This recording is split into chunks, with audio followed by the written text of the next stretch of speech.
राधे राधे सखियों। गणेश जी की कहानी।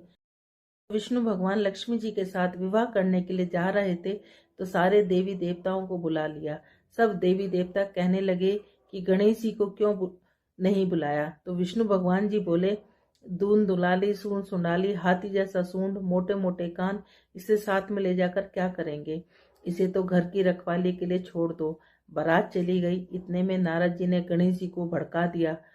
आपको साथ ले जाने में से बारात बहुत बुरी लगी, इसलिए आपको यहाँ छोड़ दिया। इससे गणेश जी को बहुत गुस्सा आया और सारे चूहों को आज्ञा दे दी कि सारी जमीन खोखली कर दो। चूहों ने सारी जमीन खोखली कर दी, जिससे गणेश जी के रथ का पहिया धरती में धंस गया। सब पहिया निकालने लगे पर रथ का पहिया नहीं निकला। फिर किसान खाती को बुलाया और पहिए को हाथ लगाकर बोला कि बोलो गणेश जी महाराज की जय। तो पहिया निकल गया। तब उन्होंने कहा कि गणेश जी को मनाए बिना कोई काम सिद्ध नहीं हो सकता। आप सबसे पहले गणेश जी का विवाह रिद्धि सिद्धि के साथ करो, बाद में विष्णु भगवान का विवाह लक्ष्मी जी के साथ करो। गणेश जी महाराज ने जैसे भगवान के कार्य सिद्ध किए वैसे हम सबके करें। बोलो गणेश जी महाराज की। एक बहुत धनवान साहूकार था जिसके घर धन के आदि की किसी की कमी नहीं थी, परंतु उसके दुख था कि उसके एक पुत्र नहीं था। इसी चिंता में रात दिन रहता। वह पुत्र की कामना के लिए प्रति सोमवार को और सावन के महीने में प्रतिदिन शिव जी भगवान की पूजा, व्रत और पूजा किया करता और सायकाल में शिव मंदिर में जाकर शिव जी के विग्रह के सामने दीपक जलाया करता। उसके इस भक्ति भाव को देखकर एक समय पार्वती जी शिव जी महाराज से कहने लगी कि यह साहूकार आपका अनन्य भक्त है, सदैव आपकी व्रत पूजा में बड़ी श्रद्धा से करता है, इसकी मनोकामना पूरी करो। शिव जी ने कहा, पार्वती, यह संसार कर्म क्षेत्र है। जैसे किसान खेत में बीज बोता है वैसा ही फल काटता है, उसी प्रकार संसार में जैसा कर्म करते हैं वैसा ही फल मिलते हैं। पार्वती ने अत्यंत आग्रह किया, महाराज, जब आपका अनन्य भक्त है तो आपको इसको किसी प्रकार का दुख नहीं होना चाहिए।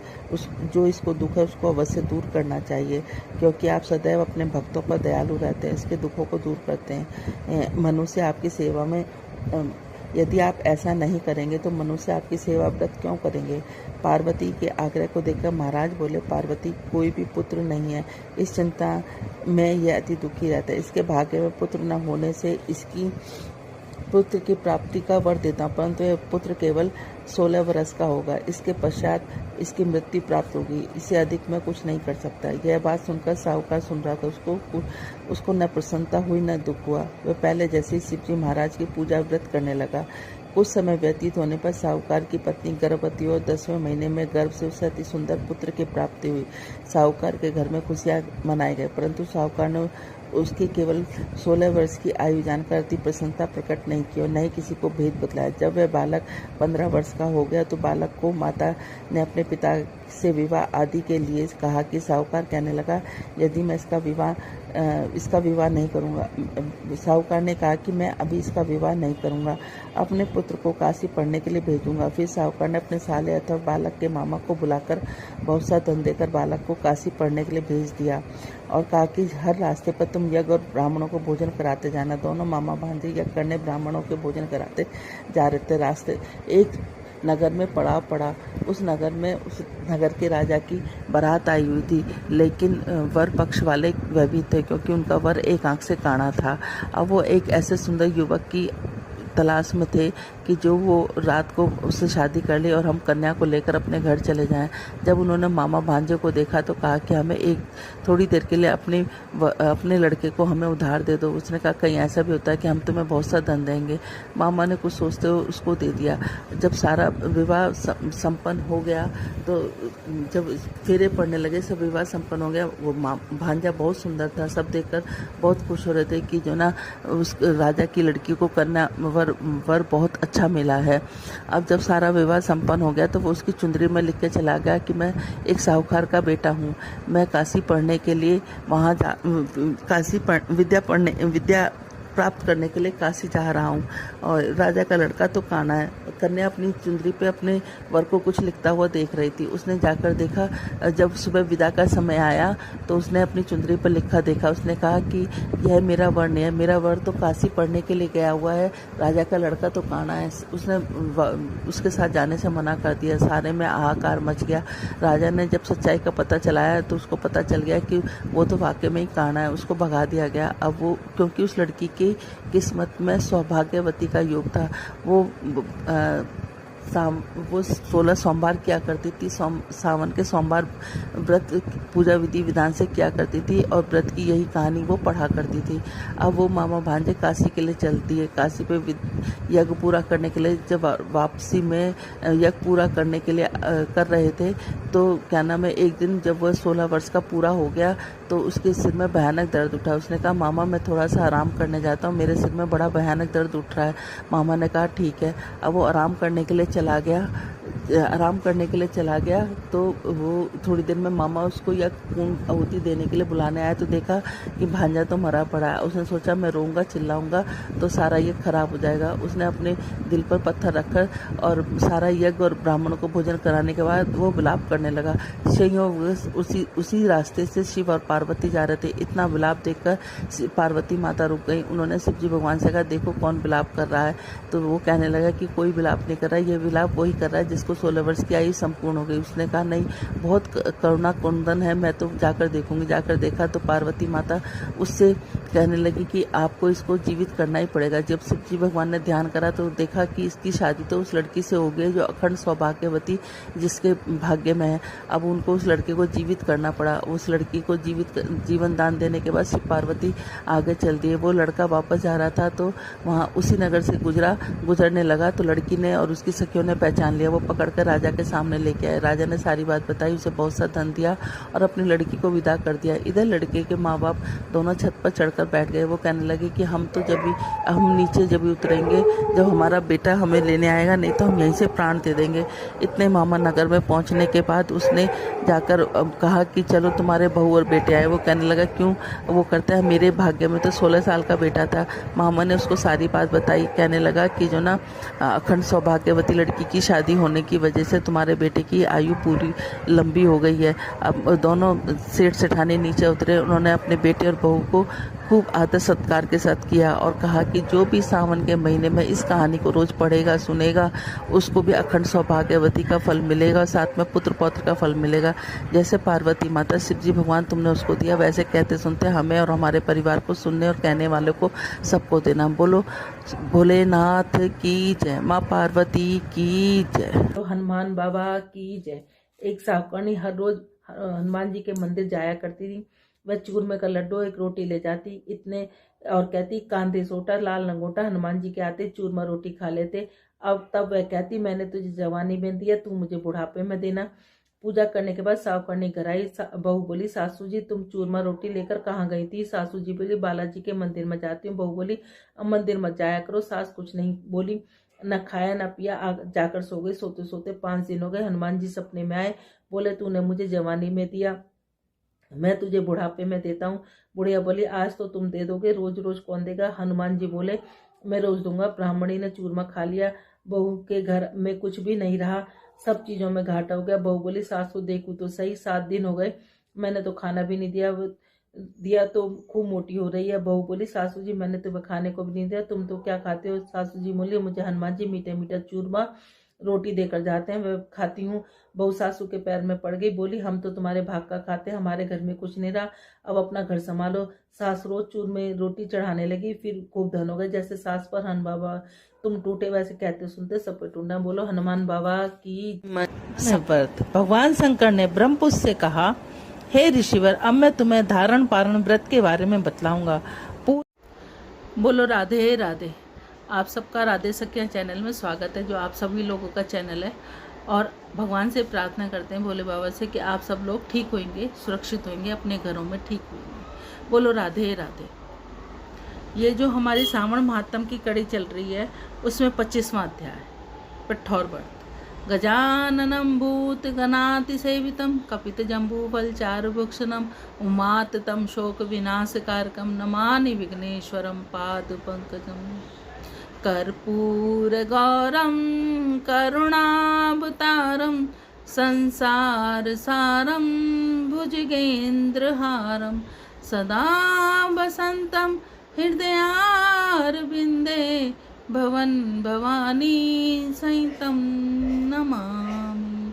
त्वमेव माता च पिता त्वमेव बन्धु च सखा त्वमेव विद्या दैवं त्वमेव सर्वं मम देव त्वमेव सर्वं मम देव। पिठौर व्रत। हे सतन कुमार, अब मैं तुम्हें श्रावण मास के अमावस्या के बारे में बतलाता हूँ। इस दिन रखा गया पिठौर व्रत कहलाता है। सर्व अधिक होने से घट को पीठ कहते हैं, जो कि पूजन उपयोगी वस्तु होती है, और कहते हैं इसलिए इस व्रत का नाम पिठौर व्रत पड़ा है। विधि: दीवार को पहले सफ़ेद या पीले रंग से रंगनी चाहिए, फिर तांबे के रंग से रंगनी चाहिए, फिर मध्य भाग में पार्वती और शिवलिंग बनाएं। उसके चारों तरफ सभी चीज़ें बनाएं, जैसे रसोई घर, देव मंदिर, शयन घर, खजाना, स्त्रियों के सोने का कमरा, अनंत प्रसाद, अट्टालिका, पेड़, ईंट, पत्थर, चूना, दरवाजा, चार दीवारी, बकरी, गौ, भैंस, ऊँट, हाथी, घोड़ा, पालकी, रथ, सब प्रकार के अनाज, तरह तरह के पक्षी, दालें, सब्जियां, फल, दीपक, टिवट आदि उपयोग वस्तुओं को बनाया गया 16 उपचारों से उनकी पूजा करनी चाहिए। अनेक तरह के गंध, धूप, चंदन आदि देकर ब्राह्मण, बालक, सौभाग्यवती स्त्रियों को भोजन कराना चाहिए तथा अंबिका सहित शिव जी से कहना चाहिए, हे दया सिंधु, हे शशि शेखर, आप इस व्रत से संतुष्ट होकर मेरे सभी मनोरथ पूर्ण करें। इस प्रकार 5 वर्ष तक व्रत करने के पश्चात उद्यापन करना चाहिए। उद्यापन में शिव मंत्र ओम नमः शिवाय का घी तथा बिलपत्रों द्वारा हवन करें। पहले दिन अधिवासन करके ग्रह हवन करें। 1800 या 108 आहुति देनी चाहिए। इसके बाद आचार्यों का पूजन करके दक्षिणा देनी चाहिए। यह व्रत समृद्धि दाता है, इसके तुल्य कोई दूसरा व्रत नहीं। ऐसा व्रत आज तक न हुआ है, न होगा। हे बस मनुष्य जो भी चीज़ें दीवार पर बनाएगा वह सभी चीज़ें उसको प्राप्त हो जाएंगी। ओम नमः शिवाय, ओम नमः शिवाय, ओम नमः शिवाय, ओम नमः शिवाय, ओम नमः शिवाय, ओम नमः शिवाय, ओम नमः शिवाय, ओम नमः शिवाय। हरि ओम में ओम समाया है, मेरा भोला नगर में आया है। हरि ओम में ओम समाया है, मेरा भोला नगर में आया है। हरि ओम में ओम समाया है, मेरा भोला नगर में आया है। भोले के माथे पे गंगा विराजे, भोले के माथे पे गंगा विराजे। गंगा में ओम समाया है, मेरा भोला नगर में आया है। हरि ओम में ओम समाया है, मेरा भोला नगर में आया है। भोले के माथे पे चंदा विराजे, भोले के माथे पे चंदा विराज। चंदा में ओम समाया है, मेरा भोला नगर में आया है। चंदा में ओम समाया है, मेरा भोला नगर में आया है। हरि ओम में ओम समाया है, मेरा भोला नगर में आया है। भोले के गले में सर्प विराजे, भोले के गले में सर्प विराजे। सर्पों में ओम समाया है, मेरा भोला नगर में आया है। सर्पों में ओम समाया है। मेरा भोला नगर में आया है। हरिओम में ओम समाया है। मेरा भोला नगर में आया है। भोले के हाथों में डमरू विराजे। भोले के हाथों में डमरू विराज। डमरू में ओम समाया है। मेरा भोला नगर में आया है। डमरू में ओम समाया है। मेरा भोला नगर में आया है। हरिओम में ओम समाया है। मेरा भोला नगर में आया है। भोले के कमर में दुशाला विराजे। भोले के कमर में दुशाला विराज। दुशाला में ओम समाया है। मेरा भोला नगर में आया है। मृगशाला में ओम समाया है। मेरा भोला नगर में आया है। हरिओम में ओम समाया है। मेरा भोला नगर में आया है। भोले के संग में गौरा विराजे। भोले के संग में गौरा विराज। गोदी में गणपत समाया है। मेरा भोला नगर में आया है। गोदी में गणपत समाया है। मेरा भोला नगर में आया है। हरिओम में ओम समाया है। मेरा भोला नगर में आया है। भोले के द्वार पे नंदी विराजे। भोले के द्वार पे नंदी विराजे। नंदी में ओम समाया है। नंदी में ओम विराजे हैं। मेरा भोला नगर में आया है। नंदी पे ओम विराजे हैं।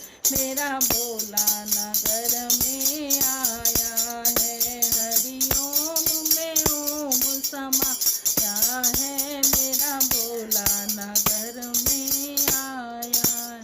बोलो राधे राधे।